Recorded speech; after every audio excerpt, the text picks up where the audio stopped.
Hi there, Misfits. This is Kate. And this is Kevin. Welcome to Horrorwood.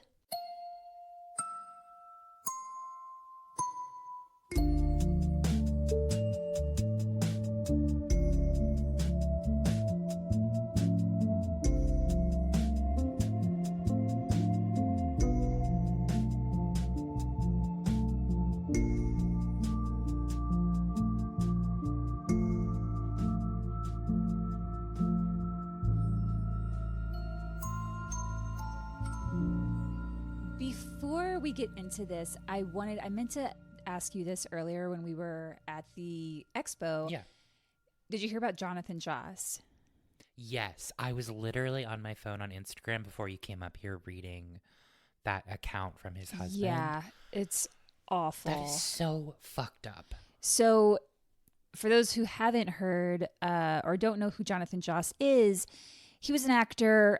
He was mostly known for voicing the character of John Redcorn on King of the Hill and for playing the Wamapoke chief on Parks and Rec.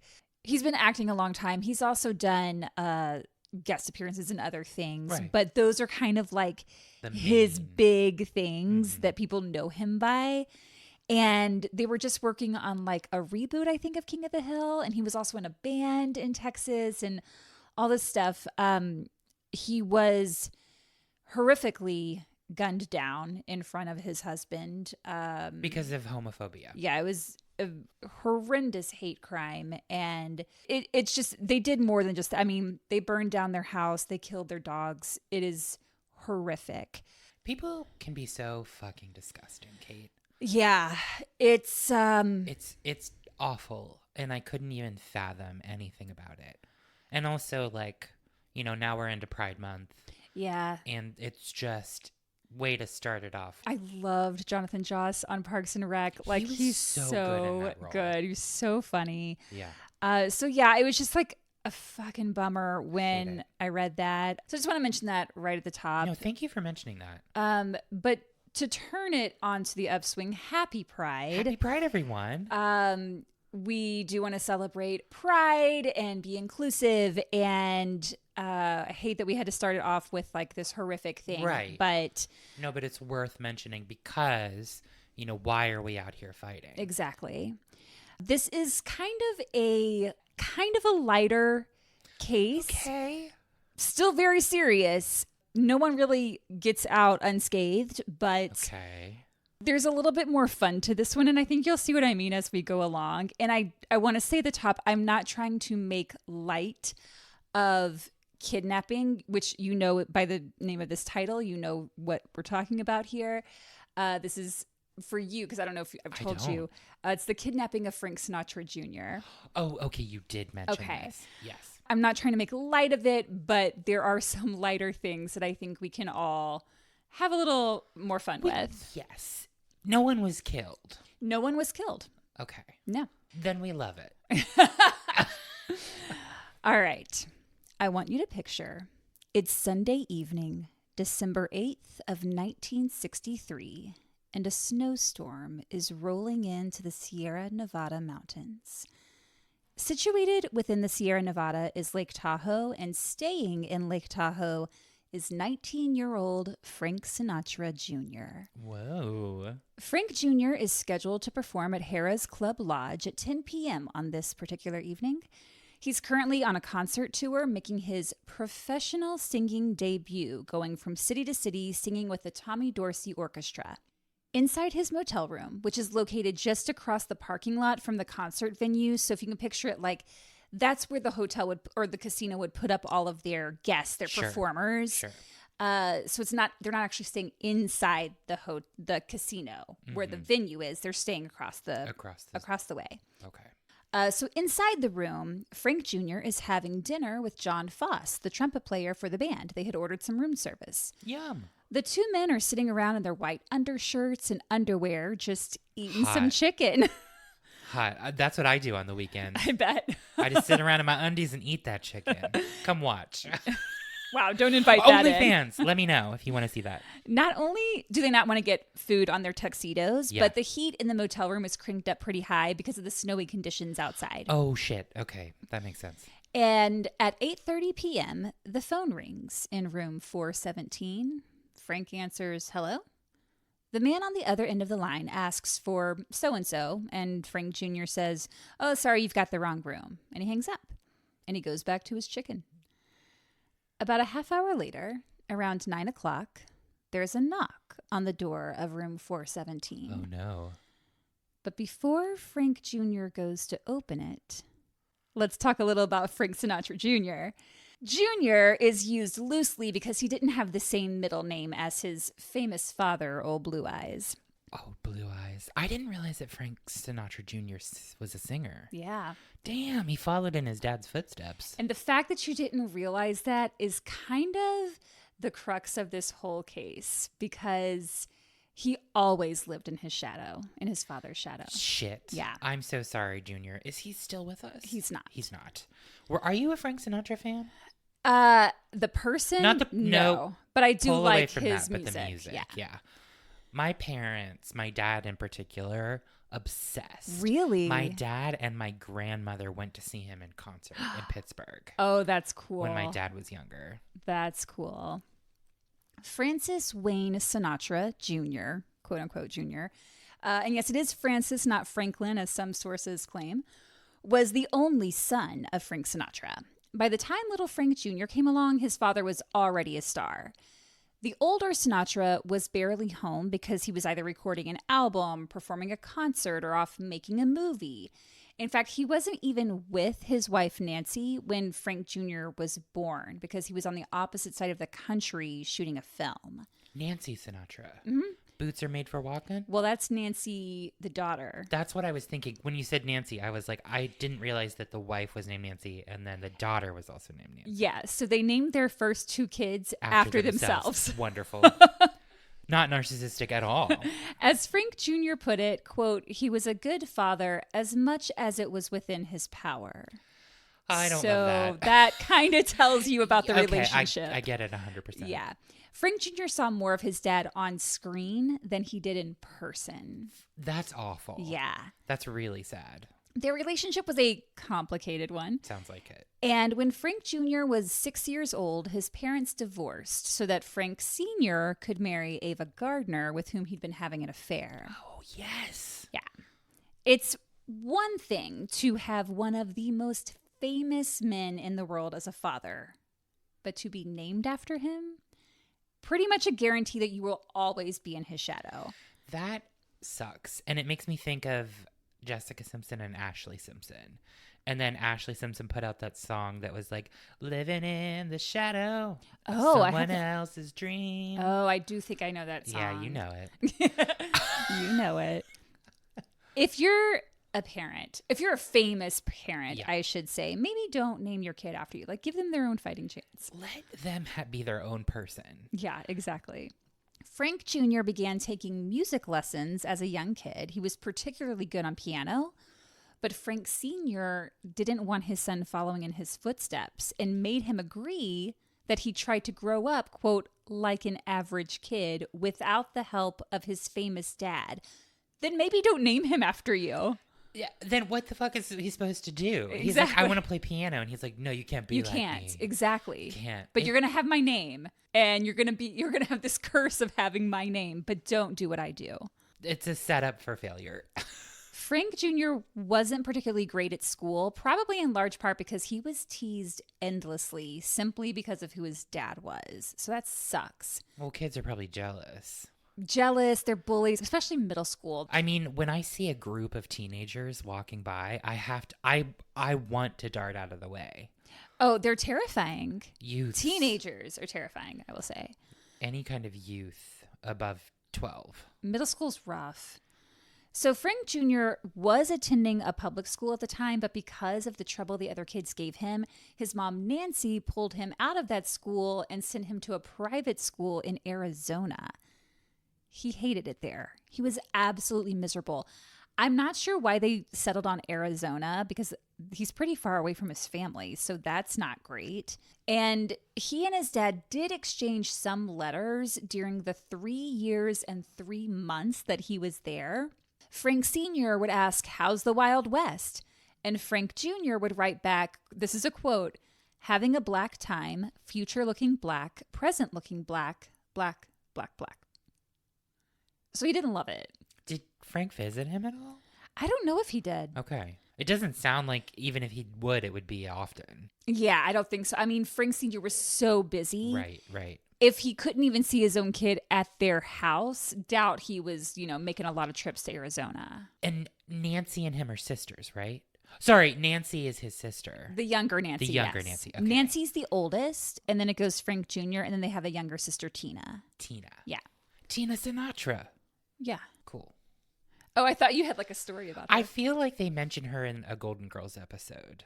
Like, I just hear Sophia yelling, "Tina Sinatra!" Maybe. I don't know. While Frank Jr. was in Arizona trying to find his own identity, his older sister Nancy was hobnobbing with children of the rich and famous at University High School in Los Angeles. University High, or just Uni as it's often called, which I know might be confusing to our listeners in the UK, has seen plenty of notable faces throughout the years, including Desi Arnaz Jr., Lorna Luft, the daughter of Judy Garland, Jim Mitchum, son of actor Robert Mitchum, Danny Elfman, David Cassidy, James Brolin, like a lot of famous kids. Yes. One of Nancy Sinatra's fellow classmates was Barry Keenan. And you need to know about Barry Keenan because he plays a major role in this story. That name sounds really familiar. Barry Keenan wasn't a famous singer or actor, and he didn't have famous parents, but his dad was a successful stockbroker and had a few celebrity clients. So Barry did grow up in an upper middle class household. Okay. As a child, think like 5-6 years old, like a young child, he began attending a Catholic school where every day the nuns would hammer home what a horrible place hell was. And if you went to hell, you would suffer for all eternity. These nuns, I always hear stories from people who grew up in the Catholic Church or went to a Catholic school. And it just sounds like these nuns are hell-bent on just fucking terrorizing everybody. It's ruling with fear. Scarring them. It's so disgusting. Yeah. To a 6-year-old, this was absolutely terrifying. Yes. It instilled in little Barry the idea that getting into heaven was the most important thing in the world, and that everything he did should be done with the intent of getting into heaven. At the time, Barry's aunt and grandmother were both living with his family. His grandmother was unfortunately dying of cancer. Oh, man. And his aunt had moved in to help take care of her. Okay. His aunt was the one who really encouraged his Catholic beliefs. But one day, he was playing down in the basement, and he says an angel appeared to him, and he had a conversation with this angel. And talking to this angel seemed to calm him, unlike the nuns at the Catholic school. The nuns had given Barry, who is still just kindergarten age at this point, maybe first grade, a lot of anxiety about getting into heaven. He was so scared he might do something wrong and go to hell. Barry started spending more and more time down in the basement, and soon the one angel turned into several. To Barry, these were his heavenly friends, and he began referring to them as the committee. Which sounds fucking scary. Scary as fuck. Also, at this age, I also was playing in the basement, but I was listening to Chumbawamba and pretending to fight vampires. Well, there you go. I liked the pin that said all vampires are gay at the expo that we saw. So we didn't talk about that at the top of the episode. We went to the Oddities and Curiosities Expo. Yeah, it was super amazing. Fun. It was a great time. It was like way better than I thought it was going to be. Yeah. If you're on our Patreon, we have a crime couch, which has probably already been released. I don't know when I'm putting it out. Sure. But we talk all about it.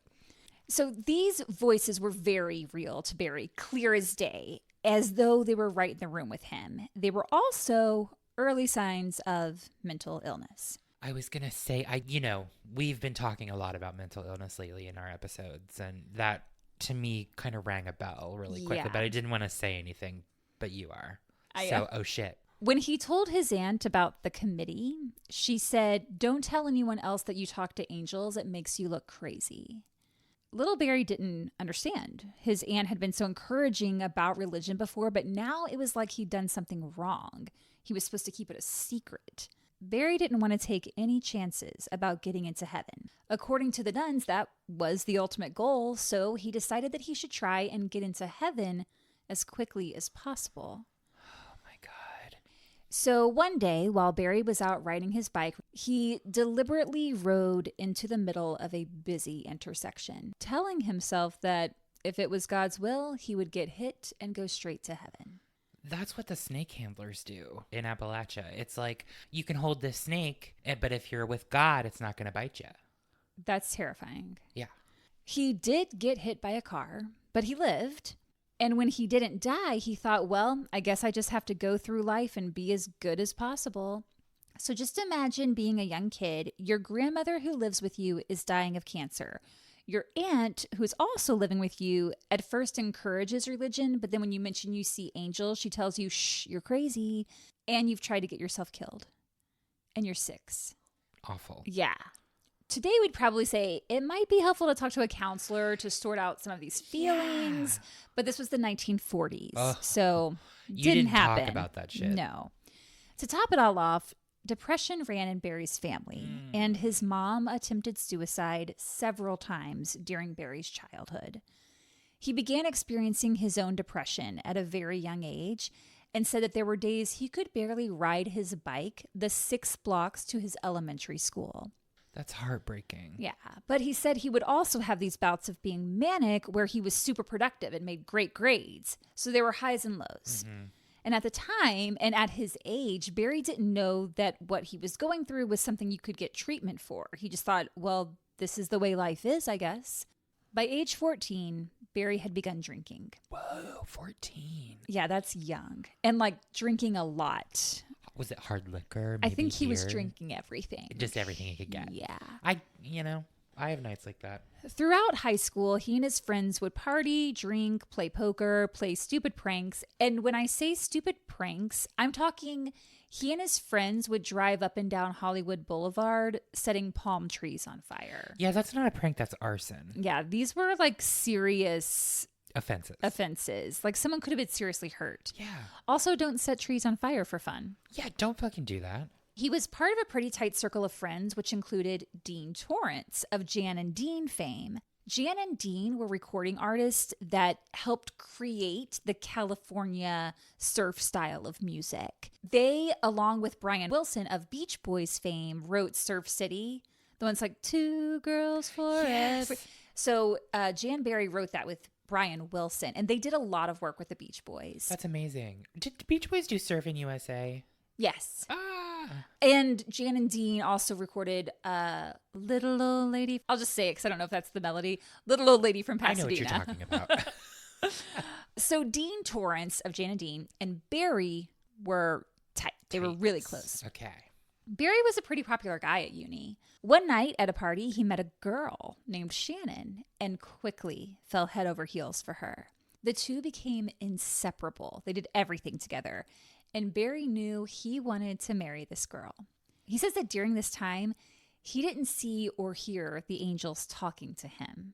The committee was quiet. He was in a really good place. That's nice, I bet, for him. Yes. The committee has retreated to the chambers. Yes. Then one day while he was sitting in class at uni, Barry got called to the principal's office. And he's like, oh shit, did they find out about like some prank I pulled? Because he was always getting into something. A little prankster. So he gets to the principal's office and his mom is there. And she just says, something terrible happened and I'm taking you home. Oh no. So the entire drive home, he has no idea what's going on. His mind is racing. Yeah. When they get to the house, his dad is there. And his parents had divorced, so he knew whatever it was must be really bad if his dad is there. Yeah. And suddenly his dad blurts out, Shannon's dead. What the fuck? Tragically, Shannon had been killed in a car accident. No. Barry's depression really took a dive with the loss of his girlfriend. The one thing that has seemed to sort of like ground him yeah. and bring him out of something, scary. Yeah. Jeez. As a way to try and get Barry out of his depression and get him to focus on school, his dad offered to buy him a brand new Corvette if he maintained a B average. Remember, his dad's, pretty well off. Wealth.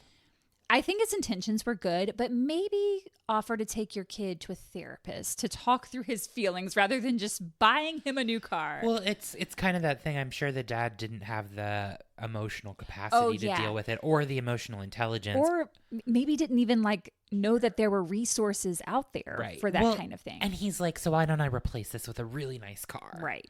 Also, a car seems like a strange gift to give someone when they've just lost someone in a car accident. Oh, I didn't think about that. Oh, that's It just cringe. seems weird. That but seems not good. Nevertheless, Barry did keep his grades up and he got the Corvette, which he accidentally drove off a cliff after owning it just 6 weeks. He survived, but wrecking his car didn't exactly do his mental health any favors. He was still drinking. He was still living with a mom who was depressed, and he was starting to hear the voices again. Do you think was it an actual accident or? It was an accident. Okay. The summer after graduating high school, Barry, his mom, and his mom's boyfriend at the time, John Irwin, took a vacation to Mexico. Barry liked John. They had a good relationship. He looked up to him kind of like an older brother or an uncle type. John was about 20 years older than Barry. While in Mexico, John and Barry were out scuba diving one day when Barry's oxygen tank came loose while they were about 20 feet inside a cave underwater. That is fucking terrifying. I would have a panic attack. Yeah. John literally saved Barry's life by giving him his tank and then pulling him up and out of the water. So John's he doesn't even have anything to breathe with. He gives him his tank and pulls this kid all the way to the surface. Oh, that's so scary. This incident really cemented their bond. Once Barry was back in California after vacation, he was ready to start making the kind of money his dad was making. His dad was in finance, specifically securities, so stocks, bonds, mutual funds, and he started training Barry in the business. It seems a little sketch. It seems a little insider trader-ish. Basically, Barry's dad would tell him which stocks people should be investing in. Barry would then convince his already wealthy friends like Dean Torrance to invest. The stocks would hit. Everybody makes money. That sounds like fraud. That sounds like shady. Technically, he says it was legal. It's a little sketch. Different times. By the time he was 22, Barry was making what today would be the equivalent of more than $47,000 a month. So he was doing quite well. I really went into the wrong field. You did. Not a whole lot going in the nonprofit business. I just have to sit with my choices. You and do. That's okay. Yeah. He spent all of that money on all the big toys, cars, a motorcycle, boats, plural. And he was helping his friends make a bunch of money too. They're all giving their money to him to invest. He started dating a girl, and the two eventually got engaged. But then one day, while Barry was driving the two of them to his mom's house, he got into yet another car accident. It had been raining, so the roads were kind of slick, and a dog ran out into the middle of the road. So he swerved to miss the dog, lost control of the car, and slammed into a retaining wall. They both survived, but Barry's injuries were pretty serious. On impact, he went through the windshield and was knocked unconscious. That is awful. Yeah. He had a concussion, tons of cuts and scrapes. He had horrible head, neck, and back pain. Chronic. I think that lasted his life. A windshield is pretty thick. Yeah. And to go flying through one, I can't even imagine. Yeah. So doctors prescribed him Percodan, which is a combination of aspirin and oxycodone, a highly addictive opioid. They also prescribed him tranquilizers to relax, sleeping pills to take at night, as well as amphetamines to take in the morning to give him energy. Already a full-blown alcoholic at this point, within 6 months of starting the pills, he was hooked. Total drug addict. Uppers and downers. Yes. That would not happen. And his fiance called off the wedding and left him. Yeah. So Barry spent all his time drinking, taking drugs. He was in a deep depression, and he ended up losing everything. His business, gone. His house, his cars, his boats. He lost all of it. Okay. And he ended up borrowing money from Dean Torrance. Like now he's borrowing money from the people that he helped make money. He was in bad shape. His dad's business had tanked. I think he'd made some bad investments. And like Barry, his dad also developed a drinking problem. Fuck. Barry's mom had attempted suicide yet again. Oh. So things were at an all-time low for Barry. They keep getting worse for him. Yeah. He felt like if he could just raise enough money, he could fix everyone's problems. He'd get back to making large sums of money. He'd pay off all those debts. His dad could get his company back on its feet. His mom wouldn't be so depressed because she'd see how well Barry was doing. Like, this is his line of thinking. Of course, his mom's depression has nothing to do with him, but he doesn't see beyond that. So Barry, who had always been very methodical and business-minded, calculated how much he would need to fix everyone's problems. And he came up with the very specific sum of $240,000. Sure. Yes. If he could just get $240,000, he could make some wise investments and multiply that number in earnings. Seems like a easy peasy plan. It's like when my mom was telling me to look for scholarships for college, she would tell me to write letters to Oprah and Ellen to ask them if they could help. Wow. Isn't that crazy? That is. I have no comment. I don't either. Anyway, that is really something. Yeah. Anyway, it just makes me think of like he just needed 240. Yeah, just 240 grand. Just ask Oprah.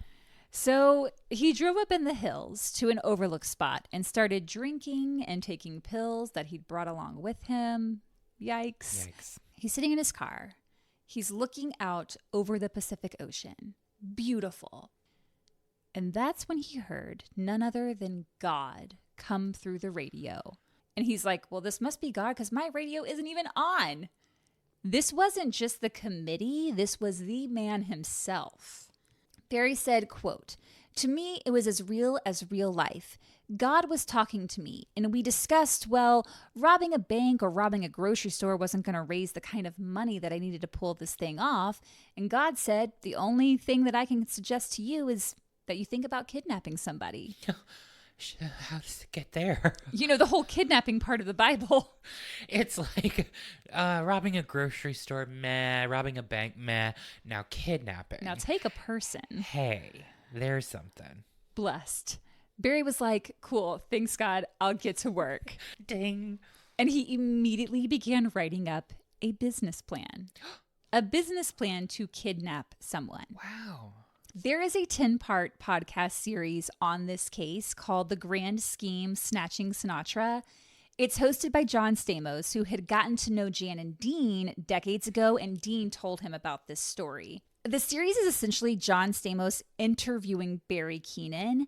So you hear the story from the kidnapper's mouth. And obviously, we are doing this just as one episode. So if you want the step-by-step details of how he put his plan into action, go listen to that podcast. It's pretty fascinating. I'm going to put it in the show notes. Cool. It's called, again, Grand Scheme, Snatching Sinatra. Also, just got to say, John Stamos, great storyteller. Really? Yes. He's really easy to listen to. This is probably inappropriate, and you can cut it, and I apologize for saying it, but I remember seeing the roast of John Stamos on Comedy Central, and Cloris Leachman. Love. She was one of the people on the roast, and she got up and she's like, the only reason I'm here is because I want to fuck John Stamos. I fucking love her. She's so good. Oh my God. R.I.P.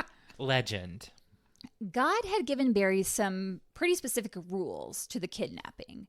His victim couldn't be a girl or a baby. The whole process from kidnapping, getting the ransom, and returning the victim had to be quick so the victim's family wouldn't have to suffer for too long.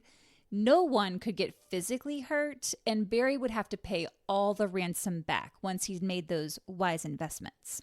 I hate that he's planning this, but on the other hand, I love that he's planning it out in sort of a kind way. That's the thing. I'll say this.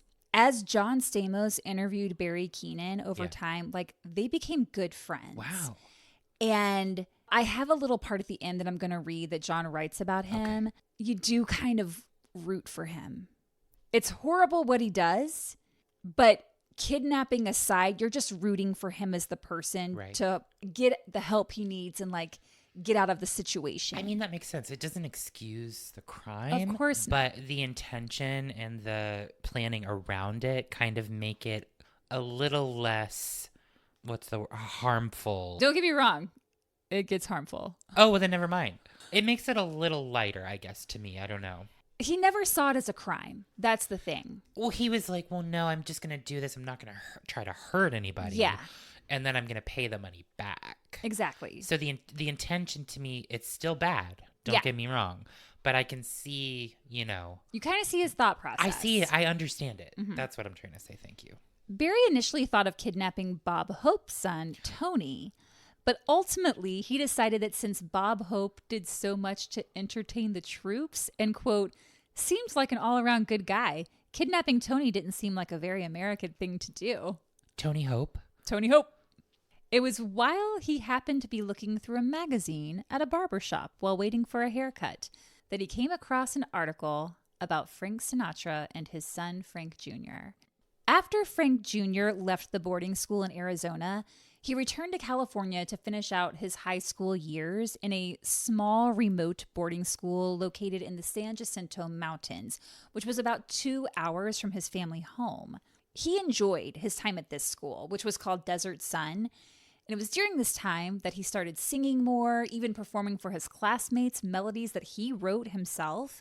Like, he did have real talent. That's fantastic. I love that. The other students responded positively to his performance, and he began to realize that maybe he was pretty good at singing, and it was something he enjoyed. It runs in the family. In April of 1962, at the age of 18, he performed in public for the first time at a friend's nightclub. He sang and accompanied himself on the piano, and the audience seemed to like it, and he decided this is what he was going to pursue. He began a string of concert gigs performing some of his dad's old classics, a fact that was highlighted in the magazine article Barry was reading at the barbershop. And that's when it hit him. Frank Jr. should be his target. Barry's reasoning for choosing to kidnap Frank Jr. was that Frank Sr. was a tough guy. He had mob ties. I feel like if you're going to kidnap somebody, I mean, don't do kidnapping, but if you're gonna kidnap somebody, maybe don't kidnap somebody with mob ties. Like, I feel like that's pushing the envelope. I think it's a pretty risky move. But because Frank Sinatra had these connections that could seemingly always get what he wanted, Barry didn't feel he'd be breaking any moral laws by putting him through a little suffering, which is pretty fucked up way of thinking. Like, oh, you're doing well? Then it's totally fine if I cause you some pain. Yikes, I don't love that. Another part of Barry's reasoning was that he thought in his delusion, this drug-induced mental state he's in, because remember, he is drinking and taking pills constantly throughout this whole thing. He thought that by kidnapping Frank Jr., he'd be doing the kid a favor. And not just Frank Jr., but the entire Sinatra family, because he thought he could bring them all closer together. Like they'd reunite and they'd have this wonderful embrace and become very close. From Barry's peripheral connection with Nancy Sinatra, the daughter Nancy Sinatra, they were in the same class. He said they were friends. She says they weren't. Barry knew that Frank Jr.'s relationship with his dad was complicated. Barry knew Frank Jr. had been away at boarding school while Nancy and their other sister Tina were doted upon. So Barry, as a means of justifying this felony he's planning to commit, tells himself, I'm going to bring this family together. I'm going to strengthen the relationship between father and son. It's all good. Barry got to work on his business plan, a 27-page booklet he kept in a binder detailing how this kidnapping was going to go down. And it included how he would invest the money from the ransom to then pay back the Sinatras. His intentions were good, but the plan was illegal. He didn't think of it as a crime, as I said. Well, yeah. That's not what That's not what he's thinking. Yeah. Barry went about his plan very methodically. He thought, I've never kidnapped anyone. I should probably research how to do kidnapping. Okay. He spent weeks going to the Palm Springs Public Library, reading everything he could get his hands on about kidnapping. Whoa. He'd pay close attention to anything that detailed mistakes other criminals had made that botched the job. And he knew the FBI would probably be involved in the investigation. So he read the book Persons in Hiding by J. Edgar Hoover, who was the FBI director at the time. Whoa. He even went through the Bible. Because remember, God told him to do this. And he read about how Lot, Abraham's nephew in the Bible, was kidnapped. So there is kidnapping in the Bible. I was going to say, is there kidnapping in the Bible? And how Abraham brought him home. Once he felt he had a pretty solid plan of operation, as he called it, he approached his bestie, rock star Dean Torrance. At this time in his life, Dean was playing sold-out concerts and making hit records while also attending classes at USC. The two met up for lunch when Dean was between classes. Barry said, "Dean, hear me out. I have an idea of how I'm going to pay off my debts and also help my family out. Check out my business plan." And he pulls out his binder and he says, "I'm going to kidnap the son of a famous person and I'm looking for investors to help carry out the plan." Looking for investors to my kidnapping plan is insane. Dean felt the same way. Dean burst out laughing. He thought the whole thing was a joke because you would not take that seriously, would you? No, I'd be like, oh, funny. Ha-ha. Yeah, if your best friend came to you and was like, "Hey, I need to borrow some money. I'll totally pay you back just as soon as I kidnap this person and get the ransom." Kate, you look over and I'm taking a binder I have and putting it back in my backpack. You're like, "I'll just save this for later." Sorry, just excuse me. Barry didn't expect this reaction from Dean. He thought Dean was going to be all in. Like this was his buddy. And remember, Barry had made Dean a lot of money through his securities business back when it was doing well. But Dean could tell Barry really was strapped for cash. So he gave him $500 and said, "Barry, here's a little cash. Please see a psychiatrist." And I think he said it kind of jokingly because I don't think he believed Barry was serious about this plan. Whether it was a serious suggestion or not, Barry did not seek out a therapist. I figured. A girl Barry was dating at the time had inherited $1 million from her grandmother, so she also loaned him money for his plan. She was actually all in on the scheme, had zero qualms about helping commit a felony, thought it sounded exciting. Who is this girl? This is what happens when you're young, rich, and bored. Yeah, just like those crazy kids who did the bling ring. Oh, yeah, exactly. Now that he had his investors, Barry needed some business partners, as he called them. What is happening here? First, he needed a heavy, someone who could be the tough guy. Mm-hmm. And for that, Barry called up John Irwin, his mom's now ex-boyfriend, who he'd stayed close with. There was the time John saved Barry's life when they were scuba diving. Mm-hmm. And then when Barry was making bank, he was able to give some money to John, who had fallen on hard times.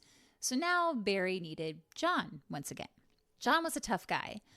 Tough as in he ran around with the mob and did jobs for them, hijacking delivery trucks for which he served time. That kind of tough.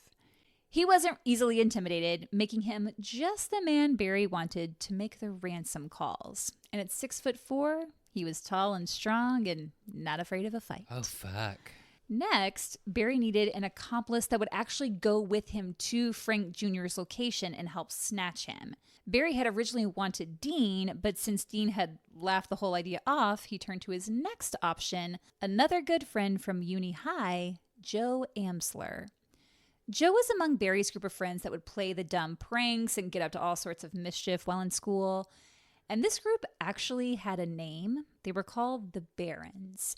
They were a fraternity of sorts. There was even an oath, part of which stated that a baron would never abandon another baron in a time of crisis. Side note, actor James Brolin was also a classmate of Barry's, and he was also a baron. He has nothing to do with this story, though. Okay. Oh, come on, brotherhoods. I was never in a sorority in college, but it's that kind of thing of just like, they're a frat, but it's in high school. Right. That's what I was kind of picturing it as. Barry said, "Joe, I've got this project, a business plan, if you will. And if you would go along with me, I'll give you $100 a week for as long as it takes to carry the plan out and all the free beer you can drink." And Joe said, "All right." He figured this was like all the other stupid pranks they used to pull together. And Barry kept the details pretty vague. Rather than say, we're going to kidnap Frank Sinatra's son, he'd always refer to it as, we're going to pick up Junior. And instead of, this is what we'll do with the ransom money, it was, this is what we'll do with the proceeds. Sure. With his accomplices on board, it was time to carry out his plan. Oh, here we go. There were multiple attempts to get Frank Jr. Oh, my God. The first was in Phoenix at the Arizona State Fair, where Frank was scheduled to perform. I mean, they're traveling across state lines. They're following this guy around. So they go from California to Arizona. Barry and his crew rented a guest house across the street from where Frank Jr. was staying. And while there, Barry had John Irwin practice the ransom call over and over. Barry had written out a script for the call. And from his research at the Palm Springs Public Library, he learned that at that time, the FBI needed about 2 minutes to trace a call. So Barry made sure the ransom call would be less than a minute. Okay, smart. They even called the phone company and had them come out and install a new phone in this guest house that they're renting, since the one they'd been using had their fingerprints on it. But the phone company took that old phone with them, which Barry hadn't expected. So they had to abort the attempt. So what did they do with the rest of their time in Arizona? They went to the state fair and watched Frank Jr.'s show. Barry said he was quite good. They're on rides together, just flying around, having a good old time. It's funny, but it's so creepy to think about. Like, if you're Frank Jr. thinking... Oh, they were there watching me. They were in the audience. Fully had these plans. Yeah. Yeah. No, that is kind of scary. Back in LA a couple of weeks later, Barry, in his quest to track down Frank Jr.'s next concert stop, found out that Frank Jr. had an apartment just 2 blocks from Dean Torrance's house. Whoa. Barry knew the neighborhood well, so it was just confirmation for him that this was God's plan. Okay. It's like he's seeing a coincidence sort of as like a divine intervention. Or like it's being ordained by God. Right.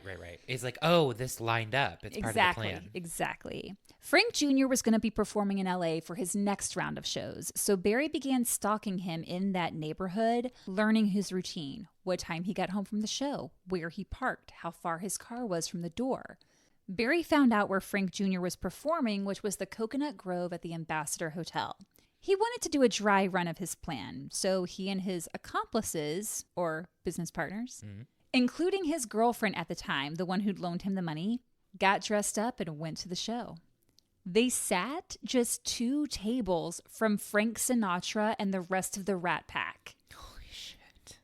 After the show, they waited at the valet for their car, and when it pulled up, Frank Sinatra Sr., who was already in his limo about to drive away, jumped out and ran over to open the door for Barry's girlfriend and then gave her his number. Oh, so Frank Sinatra Sr. hits on Barry's girlfriend right in front of him? Yes.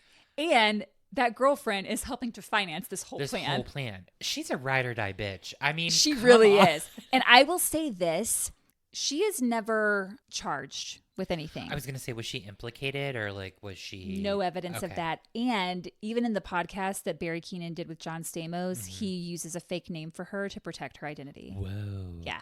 It's also crazy to me, Kate, because like they're a couple and she's obviously like in this 100%. That she just got $1 million to where he could just say, okay, let's not kidnap anybody. Hey, can you loan me the $240,000? I thought about that too, but that is a pretty hefty set because $1 million, that's a fourth of that, basically. Oh, no, I know. 100%. And I think Barry, he hated borrowing money. Okay. And he hated borrowing money from Dean. He hated borrowing money from her.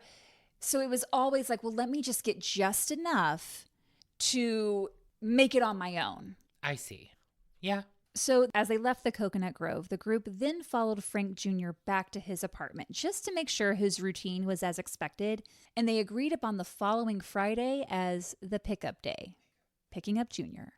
But the Friday they picked just happened to be November 22nd, 1963, the day President John F. Kennedy was assassinated. Oh, shit.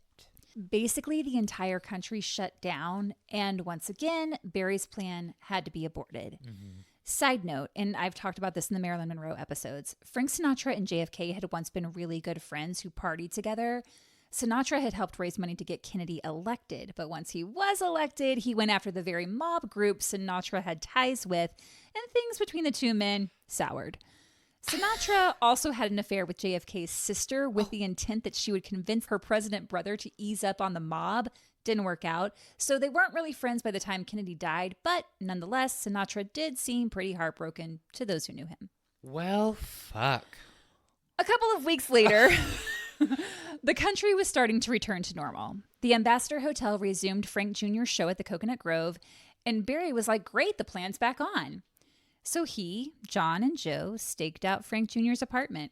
They waited for him to return from his show, but when Frank did, he had some friends with him, and he proceeded to have a party in his apartment.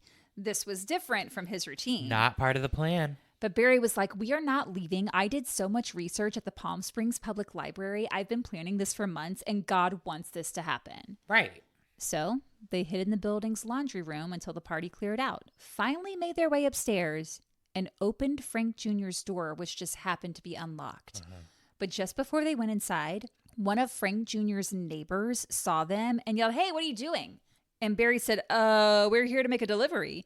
Which the neighbor knew was a lie because it's the middle of the night, for one. They're not carrying any packages to deliver, and they didn't knock. They were just about to storm in. So the neighbor yells, well, you should probably go because I've already called the cops. So that was the third failed attempt. Okay. By then, Barry's friends, Joe and John, were getting a little tired of this whole thing. They didn't want to be a part of it anymore, and Joe and Barry's friendship was becoming pretty strained.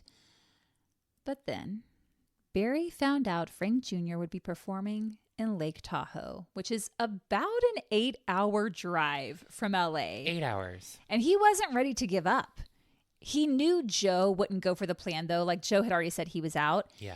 John had said he was out. Oh, okay. So Barry lied. He called up Joe and said, hey, what if we just got away for a bit and took a vacation up to Lake Tahoe? Because he's also trying to, like, mend their friendship. Okay. And eventually Joe agreed. Oh, damn. Of course, when they rolled into Lake Tahoe and Joe saw Frank Jr.'s name in lights on the Harris Casino marquee right across the street from the motel Barry had booked, Joe was pissed. And I should say, Barry did not book the same motel as Frank Jr., but they're right next to each other, okay, essentially. I see. Everything's across a parking lot. Right. For a while, Barry made Joe believe it was just a coincidence that Frank Jr. was there, but... Soon, Barry revealed the whole vacation story had just been a ruse. Joe wanted nothing to do with the plan at this point, but Barry convinced him by telling him, look, if I chicken out, then that's it. We go back to LA and we don't entertain this idea ever again. So eventually, Joe says, okay. Oh, Joe. Barry wasn't about to chicken out. Inside of his luggage, he'd packed 2 wigs, fake mustaches, fake glasses, and 2 guns. He'd picked up an empty wine box from a liquor store earlier in the day and filled it with pine cones. This way he'd look like he was just delivering some wine to the room. At 8:30 p.m. on Sunday, December 8th, 1963, Barry placed a call to Frank Jr.'s motel room just to make sure he was there. Barry asked for a fake name, and Frank Jr. said, sorry, you've got the wrong room, and hung up. And that's all Barry needed. Frank was in room 417. He told Joe it's now or never, and the 2 men headed across the parking lot toward Frank Jr.'s motel, with Barry carrying the wine box. It was 9:00 p.m., and at this point, Joe is begging him not to go through with it. He thought Barry would have chickened out by now. Yeah. But Barry knocked on the door. That's where we started this episode. Yeah. And this is where things go bonkers. Okay. I thought you were going to say, and this is where we ended as well. Mystery! And then you just cut off. Frank Jr., in his t-shirt and boxer shorts, gets up from the fold-out card table where he'd been eating his chicken, and he answers the door. Barry looks at this kid. I mean, he's literally a teenager. He's 19. Yeah. Who he's been stalking now for months, and says, I have a delivery for Frank Sinatra Jr. And Frank says, come right in. You can put it on the table. Maybe he thought this was more room service or this was a gift from someone because it didn't raise any alarm bells for him. Yeah. Barry enters and sets the box down and realizes, fuck, there's someone else here? Oh, the trumpet player. John Foss, the trumpet player, was sitting at the card table. Barry hadn't planned for this. Uh-oh. Barry reaches into his coat pocket to pull out his gun, but it got caught on his pocket. So he's standing there, struggling to get the gun out and says, "This is a robbery. Where's your wallet?" Frank said, "It's over there on the dresser table." Joe enters the room about this time. Barry had come up with fake names for them to use, but in the moment, he forgot them. So Barry says, "Joe, get the money." And the fake names weren't the only thing he didn't remember. He forgot about their disguises, the mustaches, the glasses, the wigs. According to Barry, there was a $100 bill in Frank's wallet. I read an article in Time magazine that says it was just $11, but I think Barry might be the one right here because when Joe showed him the $100 bill, Barry's thought was, oh good, we can use that to pay for gas to get back to LA because I actually forgot to bring any cash for gas money. Barry manages to get his gun out of his coat and pointed it at John Foss, saying, "Get on the floor and don't look at us." He's already seen you, Barry. Honey pie. Barry used tape to then tie John's hands behind his back and asks him, "Do you need to blow your nose or anything? Because I'm going to tape your mouth shut." This is insane. John said he was fine. This is just laughable. Like, what the fuck? I mean, not to lessen the terror I'm sure they felt, the victims felt, but man, it's bonkers. I mean, we know that they were probably terrified, but knowing the intentions and everything that had come before. And again, no one dies from this kidnapping. From this. Yeah, of course. My God. Just everything out the door. Just everything out the window. Just forget it all. Barry taped his mouth and then placed a pillow under his head so he could be comfortable. That's kind. He realized they couldn't take Frank Jr. out wearing just his t-shirt and boxers. It was cold out there. It's snowing. So he and Joe hurriedly got him dressed. They first blindfolded him, gave him his pants, a top coat, and his shoes. No socks. There was no time for socks. And Barry instructed Joe to take him to the car. Barry then ripped out the telephone and left the motel room. But when he got to the car, he was like, "Oh shit, I forgot my gun." So he got back out and ran back to room 417. When he got there, he sees that John Foss is busy working to get his hands untied. Barry told him, "Just give us 5 minutes before you call the police. We're going to drop your friend off 10 minutes down the road," which obviously was a lie. They were going to hold him for ransom. Right, of course. Barry gets back to the getaway car and they take off slowly because it's a snowstorm. They could barely see out the windshield. Oh my God, the roads are probably covered. Awful. So they've got Frank Jr. blindfolded in the back seat, Joe in the passenger seat, and Barry is driving. And if you've ever driven in a snowstorm, yes, you are white-knuckling it the whole way. Oh You're God. leaning forward. You're squinting to try to see better, and you're going about 3 miles an hour. This is their big getaway. That's so funny to me. It's like they get in the car and they're like, drive, Like, drive. go! And then it's like, Barry knew that the trumpet player was going to make his way down to the motel office in no time. And based on his research at the Palm Springs Public Library, police would likely be setting up roadblocks. Yeah. Barry gave Frank a couple of sleeping pills and some whiskey to help knock him out. And as he was getting drowsy, he told his kidnappers, "You don't have to worry about me. I'll play along."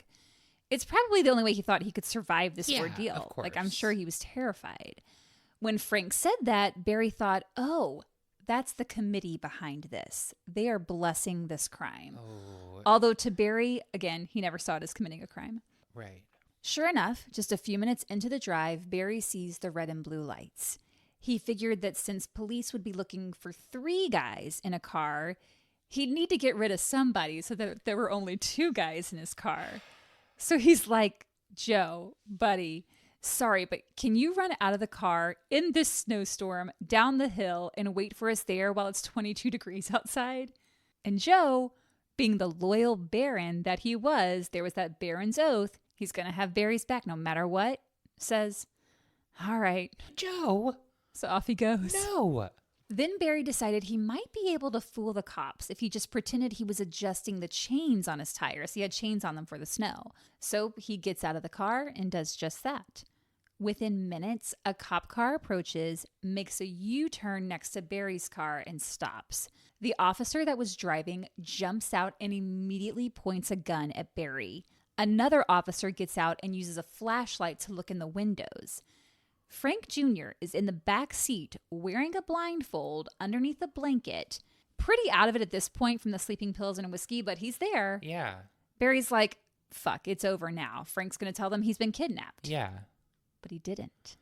Barry says to the cop, pointing the gun at him, "What happened, officer? Is there a problem?" And the cop asks Barry if he'd seen anyone pulled over up the road. Barry says, "No, hardly any traffic out."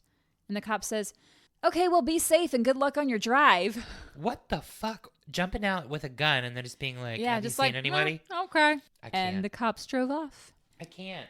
They almost had him. Almost. The one literally has a flashlight and could clearly see someone sleeping, or at least pretending to sleep, under the blanket. Didn't ask any questions, didn't try to wake him up. Just as Barry was about to get back on the road, he sees someone approach him, and the person's not quite walking right. They're kind of stumbling, and they get up to the car, and they fling open the passenger door. It's Joe. It's Joe, and he's freezing cold. And he's covered in blood. Oh, shit. There are cuts all over his head that are bleeding like crazy. Barry's like, "What the fuck happened to you?" And Joe said, "When I got out of the car, I just took off running in a panic and went down a steep embankment. Then I crashed into a telephone pole and knocked myself out." Oh, my God. Barry's like, "Well, that sucks, but there can't be more than 2 guys in the car in case we get stopped again, so you're going to have to get in the trunk." Joe's like, "Oh, man." And then he gets in the trunk. I can't even fathom. Barry drives along a few more minutes and sees yet another roadblock. But to his relief, he saw the same cops from earlier, and they waved him through. But just as he was beginning to drive on, a new cop stepped up, aimed his gun at Barry, and says, "Stop that fucking car or I'll blast you right out of it." These cops. It's aggressive. These cops are very aggressive. Barry said, "We've already been searched." And the cop says, "Well, we're going to search you again." Barry knew this was it. They were going to do a more thorough search. They're going to look in the trunk and see this bloody guy lying in there. They're going to see Frank in the back seat, and they're going to get him talking. So he's just bracing himself. That's when one of the officers that had stopped him earlier walked over and said, "Oh, these guys are okay, Sergeant." And the sergeant said, "Okay, well, next time you come to a roadblock, you better stop or you're going to get shot. Now get the hell out of here." Oh, I see. They thought he wasn't going to stop. Twice the cops stopped him. Twice, yeah. Twice they let him through. That's ridiculous, Kate. Yeah. A little while later, Frank speaks up from the back seat and says, "I don't mean to tell you what to do, but your friend is probably freezing in the trunk." And Barry's like, "Oh shit, I forgot." Oh my God, Joe. So he pulls over, helps Joe out of the trunk and into the passenger seat. And after a couple of minutes of driving, Joe says, "No wonder my feet have been killing me. I put my shoes on the wrong feet." Which is probably why he fell down an embankment and crashed into a telephone pole. Joe is a mess right now. Joe is a mess. He's not thinking straight. He's bleeding. Girl. Who puts their shoes on the wrong feet and then goes the entire night like that? And it's just like, why do my feet hurt? Sometimes we're just not paying attention. They all kind of laughed about it, and the vibe in the car relaxed a bit. Okay. Barry turned on the radio, and of course, a special bulletin comes on announcing that Frank Sinatra Jr. has been kidnapped. But once again, Frank said, "Don't worry, I'll play along." He's literally just saying whatever he thinks they want to hear. Now, obviously, the Sinatra family was immediately notified about the kidnapping.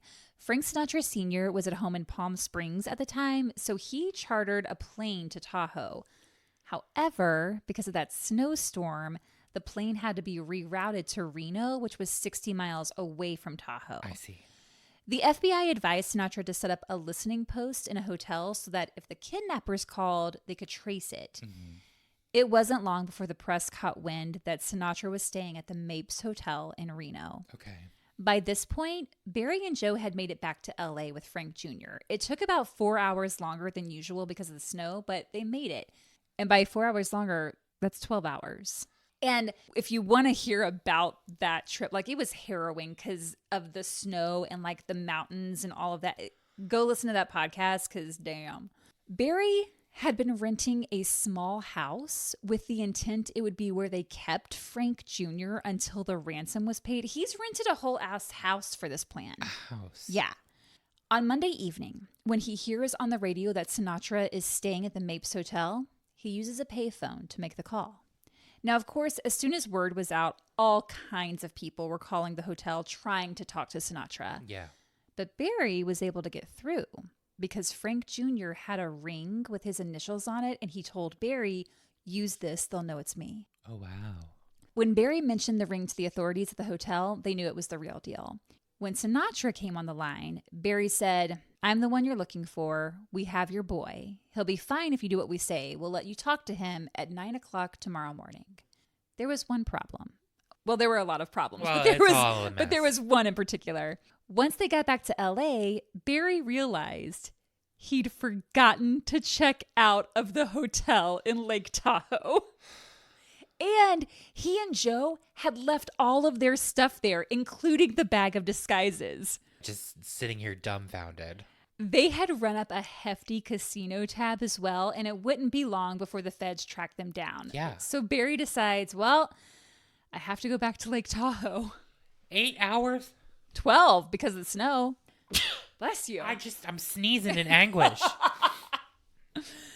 Barry calls John Irwin and talks him back into being involved. He's like, we got him. I need you to make these ransom calls. Barry had promised Joe and John a cut of the proceeds. Mm-hmm. And now John wanted more money. And Barry reluctantly agreed. I mean, yeah. Look at all the shit that happened. Yeah. Things are getting a little wily. I think so. While Joe and John stayed back at the rented house to keep an eye on Frank Jr., Barry and his girlfriend, the one who loaned him money and had been all about this whole scheme, drove her car back to Lake Tahoe. Barry knew there would be way more roadblocks and cops out by now, so they packed their skis so it would just look like they were going to go enjoy the fresh snow. Exactly. And it worked. Oh my God.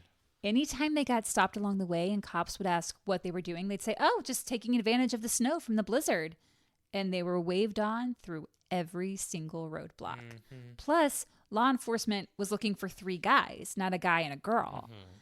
After several hours on the road, they finally get back to the hotel in Tahoe. And there are officers everywhere. Cops, detectives, FBI. It was madness. Whoa. When Barry got on the elevator to go up to his room, 2 FBI agents got on with him. They're like, good morning, good morning. Barry says, it's a great day for skiing. The elevator gets to his floor, and Barry turns to the agents and says, you guys have a good day.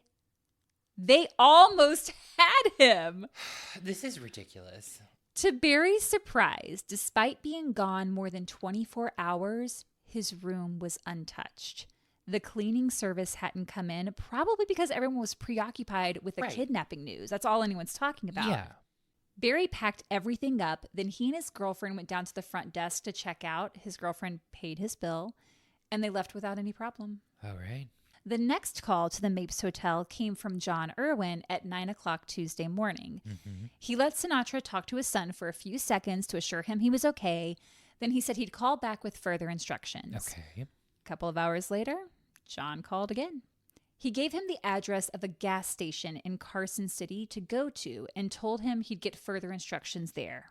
Carson City is about 30 miles from Reno. Okay, I see. After about 15 minutes, John Irwin starts calling the gas station asking for Frank Sinatra. So imagine being this gas station attendant.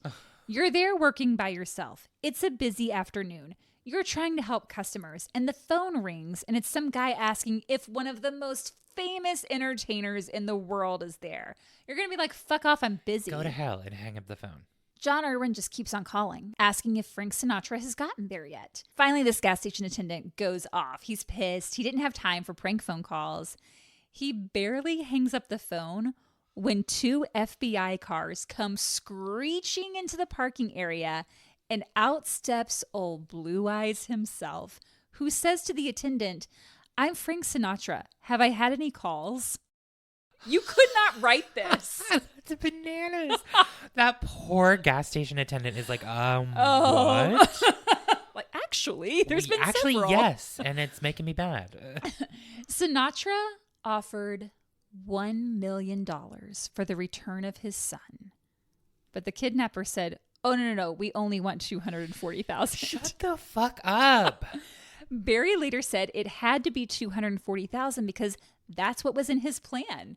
And because God had told him he had to pay all the money back, he didn't feel he could pay back $1 million because that's a lot of money. Oh, yeah, that's right. Yeah. I don't know what to think anymore, Kate. I don't get it. They instructed Sinatra to return to LA, where he was given the location of where to make the drop. Sinatra had his people gather up the money, they photographed it for the serial numbers, and they left it near a service station between 2 school buses, as instructed. Barry and Joe went to pick up the money while John stayed back with Frank Jr. And Barry told Joe to get out and grab the suitcase, but rather than take the money, Joe got out of the car and bailed, leaving Barry alone. Oh, fuck. Joe at the last minute is at just the like, last minute, fuck he's it. like, I'm out. Barry gets out and grabs the suitcase, and as soon as he does, 3 taxis and 2 ice cream trucks pull into the service station. It was almost 1 a.m. Barry knew these weren't actually cabs and ice cream trucks. No. They were FBI agents. Yeah. But in his research, he'd read that the FBI won't make a move unless they know the status of the kidnapping victim. So Barry, very calmly, looks at the agents, puts the suitcase of money in the trunk, and drives away. The brazenness just stares them down, takes the money, and leaves. All the vehicles followed him, but Barry managed to lose them. He's being chased by the FBI and he gets away. 5 vehicles are following him and he gets away. He was about to get away with the whole grand plan. That is, until he got back to the rented house and there was no Joe, no John Irwin, and most importantly, no Frank Jr. What the fuck? While Barry and his girlfriend had gone back up to Lake Tahoe, Joe, John, and Frank started talking, started sharing stories about their lives. And Joe and John had a change of heart about the whole thing. So they just let him go? So while Barry was picking up the money, John had driven Frank Jr. a short distance from the house and let him go. Okay, well, that's good. Yes. By some luck, Frank was able to flag down a cop car to take him to his mom's house in Bel Air, which of course was swarming with reporters. Yeah. So to get Frank there without being noticed, the officer, George Jones, said, "You'll need to get in the trunk so no one sees you." Oh my God. This poor 19-year-old kid has been through a traumatic ordeal and now he's being forced into the trunk of a cop car. When Frank Jr. arrived, his whole family was there, including his father, and one of the first things Frank Jr. said to him was, "I'm sorry, Dad," which tells you something about their relationship right there. He had nothing to apologize for. Yeah, the fact that he felt he needed to apologize to his dad for being kidnapped. I don't like that. I don't like that at all. When Frank Jr. addressed the reporters, he said, quote, "I was scared. I was a little bit nervous, naturally, but so were the kidnappers. By the way they talked, I think they were even more afraid than I was." John Irwin ended up telling his brother about the whole scheme, and his brother immediately called the FBI. John, Joe, and Barry were all arrested. The trial took place just 2 months later. Several people were ordered to appear in court, including Jan Barry and Dean Torrance. Oh, shit. Dean was called because he had given Barry that $500. Yeah. And Jan was called simply for being associated with Barry. And he was not too happy about it. I wouldn't be either. No. The trial was a media circus, Oh, as you can imagine. The defense tried to argue that the whole thing had been a publicity stunt thought up by Frank Jr. and his famous father. It wasn't, but unfortunately, that's all the press needed to hear. And once rumors started circulating that Frank Jr. conspired in his own kidnapping to boost his career, he was never fully able to shake off that stigma. Oh, that fucking sucks. Yeah. And they kept on asking him when he was on the stand, like, "Well, you didn't speak up. You didn't say anything." He's like, "I was terrified. They had guns." I was terrified. They had guns. They gave me sleeping pills and whiskey. Yeah. Like, it's disorienting. 100%. That, no. Yeah. His career was just getting started when all this happened and got derailed when the trial and the rumors began. Fuck. Dean Torrance originally testified that yes, he had loaned Barry money, but that he didn't know about a kidnapping scheme. Later, though, he came back and said, "I'd like to change my testimony." Yeah, he knew because Barry told him the deal. I mean, he did think he was joking. Exactly. But he knew. He admitted that Barry had told him about his plan, but that he didn't believe him. He didn't think Barry was serious or that he'd actually go through with it. Dean told the court, quote, "It doesn't seem real. I never thought I'd be here. It doesn't seem so involved until you get here. Once I got down here, I realized how serious this was." Yeah. Yet people don't always think about the consequences. Nope. And Barry's committee certainly hadn't informed him how his actions could harm so many of his friends. Right. Headlines soon read, "Dean Torrance finances Sinatra kidnapping plot." This is so fucking bananas that they twist it all around. Oh yeah, they want to make a good story. And the thing is, Dean gave him like the least amount of money. It was his girlfriend actually who gave him the most. Paid him a shit ton. Yeah. Yeah. And in case you're wondering, because I don't think I ever really fully explained why he needed the money. Like, they got to stay in hotels, they got to rent the house, they got to do all of There's these a lot things. of costs involved, and she's fronting the money for it. Exactly. Jan and Dean lost out on a lot of deals following the trial. A TV series of theirs got dropped. They were cut from a film they were supposed to appear in. Rumor has it Frank Sinatra Jr. was behind all that, his way of getting revenge on Dean for loaning Barry money. I might do a separate episode, like a bonus episode, on the effect the case had on Jan and Dean, because there's actually a lot there. Barry and Joe each received a sentence of life in prison plus 75 years. Whoa. Since John Irwin hadn't done the actual kidnapping at gunpoint, his sentence was continued indefinitely with a max of 75 years. When a sentence is continued indefinitely, it just means the end date will be determined later, based on the inmate's behavior, risk to society, that kind of thing. At the time of his sentencing, this is awful. Joe Amsler had a 20-year-old wife, Betty, who was 5 months pregnant. Fuck. Yeah. How old was Joe at this time? Joe was 23. 23, okay. Joe and Barry were both 23 at the time. And then John Irwin was like 42. Yeah, he's an older one. Yeah.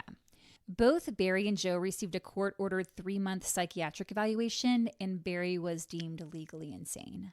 While in prison, he was raped by 2 men, and there were 3 attempts on his life. Oh my God. Ultimately, Barry, Joe, and John Irwin served just a fraction of their sentences, 3.5 years for Joe and John, and 4.5 for Barry. Okay. Surprisingly, Dean Torrance and Barry remained best friends after all was said and done. Are you serious? Yep. Barry, that's friendship. Yeah, that is. That's a Baron. Barry struggled with substance abuse after his release from prison, was in and out of rehabilitation clinics, but eventually did get clean and even started a clinic of his own. Once he became clean, he said the committee didn't talk to him anymore. Okay. He didn't hear the voices. That's interesting. Yeah, he also got some psychiatric help. Okay, so he really turned things around. He became an advocate for criminal justice reform, speaking at conferences and conferring with lawmakers about the importance of rehabilitation programs within the prison system. Okay. He said of the people currently incarcerated, many will be released one day. They'll be your neighbors. They'll be passing you on the street. How would you prefer they spent their time behind bars? Getting help to better themselves or just getting more antisocial and vicious? Barry sold his story to Hollywood, and a movie about the kidnapping was in the works, which he stood to make a lot of money from. But Frank Jr. fought this in court and eventually won, rightfully so, in my opinion. 100%. Yeah. It's known as the Son of Sam law and states that criminals should not be able to profit off their crimes. I think if a criminal is going to write a book or make a movie about their crimes, they should not get paid, obviously. I do, like, especially with the podcast with John Stamos, I do find it interesting to hear the why from them of like what made them do what they did, because you don't often get to hear that. No. So I do find that compelling. I don't think they should make anything from that, but I do like having that access. I agree. I mean, I think, the why is important. And when you can hear it directly from the source, because we don't often get that in crime cases, right? Barry said the money was all going to go to charity, but who knows? Not that he needed it, because he became a multi-millionaire through real estate deals later in his life. Fuck me. Decades after the kidnapping, Barry was dating a woman, and they actually went to a Frank Jr. concert. His date wanted to meet Frank Sinatra Jr., and she didn't know about this kidnapping or anything. And Barry, now wealthy and well-connected, got backstage passes. And they talked to Frank Jr. after the show for several minutes. Barry told him what a wonderful show it was. Bananas. Did Frank know who he was talking to? Had no clue. Holy shit. There was no hint of recognition in his face. Had no idea that this was the man who kidnapped him at gunpoint and derailed his career just as it was getting started. I don't know. I don't know how I feel about that. What do you mean? I don't like that. I don't know. I don't like that Barry went back and talked to him. Yeah, it's wild. It's crazy. The relationship between Frank Jr. and his dad remained complicated. The kidnapping didn't miraculously make them closer as Barry had hoped. Well, he apologized. I mean, the fact that he thought he had to apologize to his dad, because he was probably like, oh, sorry, I put you through this, Dad. It's like, but you didn't. Like, You didn't. It was Barry. Awful. Yeah. It wasn't until decades later that Frank Jr. got a surprise phone call from his father asking him to be the conductor for his shows. So in the last few years of Sinatra Sr.'s life, they did work together. Oh, that's nice. And they got to know each other a little bit better as people. Okay. But Frank Jr. could never really get out of his father's shadow. He did do a lot in his career. Like, he did guest spots on TV shows. He gave concerts. He toured. But the Sinatra name is a tough one to live up to. He never saw himself as successful, which is really sad because he did have a lot of success in his life. Yeah. But he said he'd made his peace with it, stating, quote, if the audience comes and likes what I do, then that's enough for me. There is a movie that was made, not Barry's movie, but another movie was made called Stealing Sinatra. And William H. Macy plays John Irwin. Ooh. David Arquette plays Barry. Oh. Thomas Ian Nichols plays Frank Jr. It is free. It's streaming. Just going to go ahead and say you can skip it. It's not very good. Okay. It's pretty slow. This story is bananas, and you just don't get that from the movie. Yeah. Okay. Frank Sinatra Jr. died suddenly and unexpectedly of cardiac arrest while on tour in 2016. A year after the release of his podcast with John Stamos, Barry Keenan died by suicide at the age of 82. Oh, my God. Yes, he shot himself. John Stamos posted about this on his Instagram, stating, quote, Barry shot himself Sunday night. He was 82. He was in a tremendous amount of physical pain. He's free now. Barry was motivated by a deep compulsion to help people. His mental illness made it difficult for him to see that his methods weren't always appropriate. In the case of the Sinatra kidnapping, they were dangerous and illegal. Yeah. But his intentions were always sincere. That was the Barry I knew. He worked hard to shine a light on mental health and addiction, helping thousands not suffer the way he did. Okay.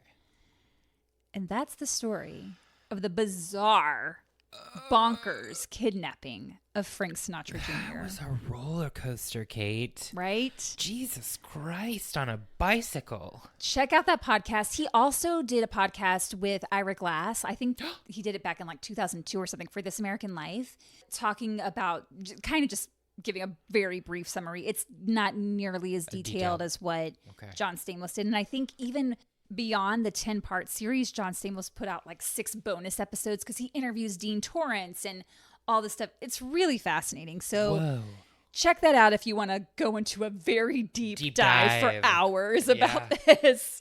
But yeah, that's it. Wild bananas. So let us know your thoughts on this episode. I'm sure y'all got a lot of thoughts. It's bananas. You can leave your comments on Instagram, Facebook, YouTube, or Spotify at Horrorwood Podcast. Or you can shoot us an email at horrorwoodpodcast@gmail.com. Or you can jump on over to Patreon at patreon.com/Horrorwood Podcast. And if you're on the Patreon, you can check out the crime couch that we just recorded about the Oddities and Curiosities Expo. I don't know why we said that like bouncing up, but I liked it. I like it too. Don't do kidnapping. Don't do accomplice to kidnapping. Don't do setting trees on fire for fun. But do check out the John Stamos podcast because it is That's awesome. Pretty interesting.